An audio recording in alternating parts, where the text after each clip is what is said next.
So with 5 days out, we're bringing in our special advisor on foreign policy and national security, former acting director of national intelligence from the Trump cabinet and former ambassador to Germany. You know him well on our broadcast, Ric Grenell, who has been traveling the country, and I think can bring us a lot of insights. Rick, thanks for joining us. I know you're joining us right now from an airport.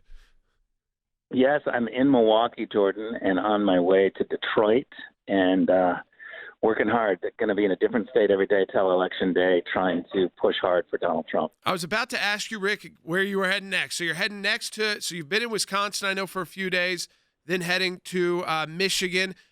What kind of states, as you're on your travel schedule, as our audience has gotten to know you well over these past couple of months, what is your travel schedule looking like these next few days? So you to Wisconsin to Michigan. Are there other states that you're heading to?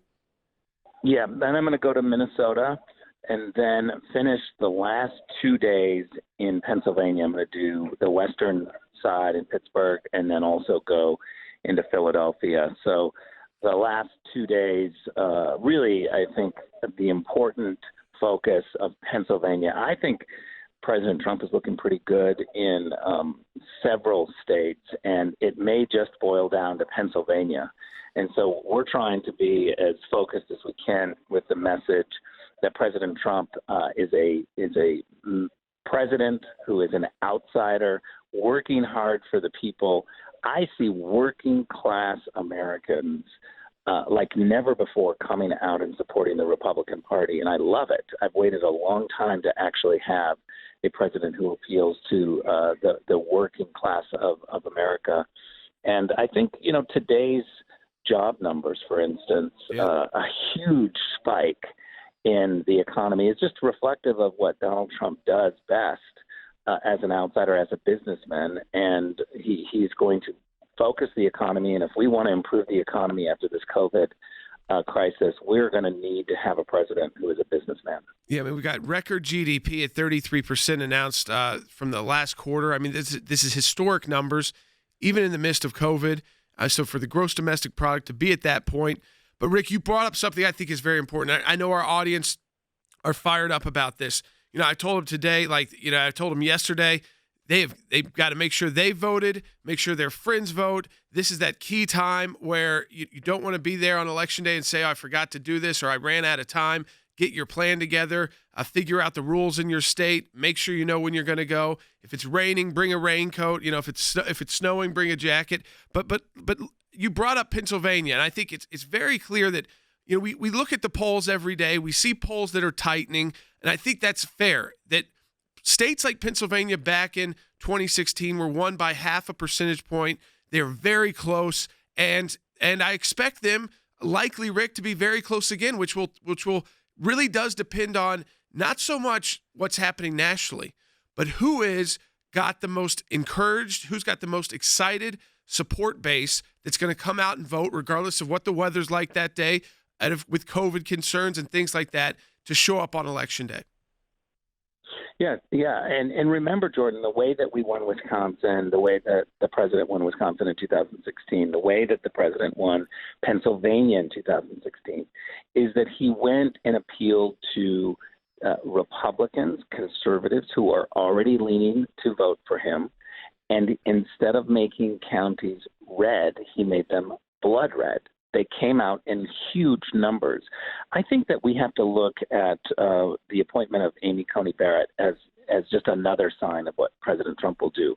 The reality is we will probably have 2 Supreme Court nominees in this next 4-year term. And so do you want to have Joe Biden picking the next 2 Supreme Court justices, or do you want Donald Trump to pick the next 2 Supreme Court justices? I think that President Trump has demonstrated what his picks will look like. And for me, I celebrate those picks, and I want more of them. Well, I remember back in 2016, Rick, I was talking about the aging court. I don't like to put – you never know. I mean, you look at how Justice Ginsburg fought until the very end and served a lot longer than most people thought she would if you look back even 10 years ago or 15 years ago when she was first diagnosed with cancer. So she fought a long time to serve. But it was an aging court. And as you mentioned, there's still a couple on the court right now. You don't exactly know. But no one would have predicted necessarily that President Trump would have gotten more than 2, and he ended up with 3 nominees confirmed to the Supreme Court. And if they don't go the court packing route but get two nominees, Rick, they could swing the court the other way. 100%. And that's why I think that you've got to look at what President Trump has done in the past, know that that's exactly his path, what he'll do in the future. And we have to be able to vote and know the implications. This is not an election about style. This is an election about substance. And it's incredibly important that we have people who go out and vote and vote for whomever they think is better of the two. This is a choice between two people. This is not an idealistic exercise. This is a choice between two people. One other point let me make, Jordan, is that I don't want people to be discouraged by these polls, because remember, when they look at let's say the returned early voting, absentee ballots or return ballots or early voting, when you look at that whole process, you are assuming that everyone who requested a Democratic ballot is voting for Joe Biden. That is actually not true. I can tell you, I've been through all of Pennsylvania. There are a whole bunch of Democrats, traditional Democrats, who ask for the Democratic ballot, will return the Democratic ballot, but vote for Donald Trump. All these polls are assuming that if you are requesting a Democratic ballot, then you're obviously voting for Joe Biden, and that's not the case. I see working class people, the former Reagan Democrats, all of these people actually coming out and being very excited for Donald Trump.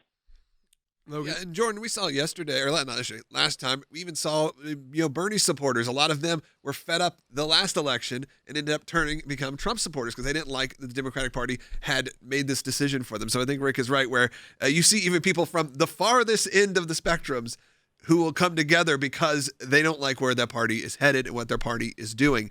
Some swing the one way, some swing the other, but still, it's that way. And speaking of voting and polling, I did want to say, Rick, thank you yesterday for sharing our Bald Beagle video. By the way, if any of you want to see and want to know and want to educate yourself and your kids on how the Electoral College works, we just put up a new video, and we got a little bit of attention. But I think we're doing the things right if we're getting attention from certain outlets who, Rick, just want to silence the simplest things, which is just explaining how this election works. Well, one of the things that, Logan, I'm so excited that you're doing this cartoon series, this video series for kids. I'm so excited about it because when I go out and I talk to people constantly, one of the criticisms that we're getting is that the educational system is a mess, that we're teaching our children to literally go and hate the country, bow for the flag. And we've really abandoned the educational system so much that what you're doing by educating kids this way, I think we've got to keep at it for 20 years to completely change the next generation, educate them in the ways of America, and not to be embarrassed by America. We are the greatest country in the history of the world, and we should always remember that. So I'm excited about this. Again, we just put up our new video, What is the Electoral College, with puppets and animation. Your kids will enjoy it. You'll enjoy it. You're going to learn something. And again, we got blowback from some of the far left, and I feel like I'll take that as a badge of honor at this point. Yeah, it's so absurd. I mean, it's just explained. This is how this election is going to be determined, is by the Electoral College, and who wins the most Electoral College votes just how it by works in state. general. And it's not a partisan thing. No, but we were conservative, right-wing Christian propaganda. Rick, I know as you're traveling through, I know we're going to have you on the broadcast again tomorrow, and then I think on Election Day and the day after, and so. But for right now, to just your message to people who are, some of the early voting is finishing up in some states today. Some of it continues. What is your message to people who want to see President Trump reelected? And what should they be doing right now?